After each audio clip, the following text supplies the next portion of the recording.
අපි දත් වදිනකොට මදින්න ඔන්න මෙන්න මේ ටික තමයි. මෙන්න මේ උඩ ටික තමයි මදින්නේ දත් වදිනකොට නේද? දැන් ඔයගොල්ලෝ පැත්තකට කාලා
මෙන්න මේ දේ මොනවද?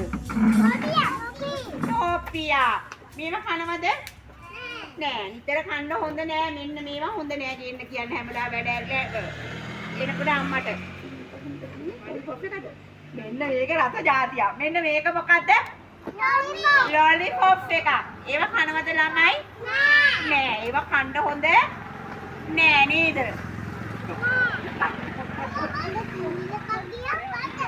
කන්න හොඳ නෑ නේද? කෑවාම ටික සවුත් වෙලා යනවා. මෙන්න තව ඕගොල්ලෝ දසදියක් අම්මගෙන් ඉල්ලලා බොනවා. කොහෙද ගියා? අම්මලා අරන් දෙන්නේ මෙන්න මේක. දැන් මේ බිව්වම කට පාට වෙනවා. දැන් මම මේක බිව්වොත් මගේ කට තැඹිලි පාට වෙනවා. එහෙනම් මොනවද මේකේ තියෙන්නේ? ඩයි. මේවා බොන්න එපා. අම්මා අරන් දෙන්නේ නැද්ද අම්මට කියලා අම්මේ. ඕනම් බොන්න හොඳ නෑ. ඕවා බිව්වම අපිට ලෙඩ හැදෙනවා.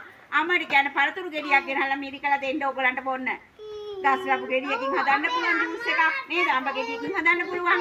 ඒ වගේ දැන් මේව නෑ. මොනවද මේ? රාවලු. මොනවද? රාවලු. මේවා කෑපුවාම තඟට ගොඩාක් විටමින් හම්බ වෙනවා. අපිව ලස්සන වෙනවා. අර වගේ අපේ දත් ටික මේ දිරන්නේ නෑ. අපේ දත් ටිකත් ආරක්ෂා වෙනවා. ලස්සන දත් ටිකක් වෙනවා. අපිට ඕන කෙනෙක් එක ලස්සන hina වෙන්න පුළුවන් වෙනවා නේද? ඒක නිසා මේක ගොඩාක් හොඳයි. දැන් මේ ආහාරය ඕගොල්ලෝ ඊට පස්සේ අම්මට මොනවද ගේන්නේ? කඩේ ගියාම පොලේ ගියාම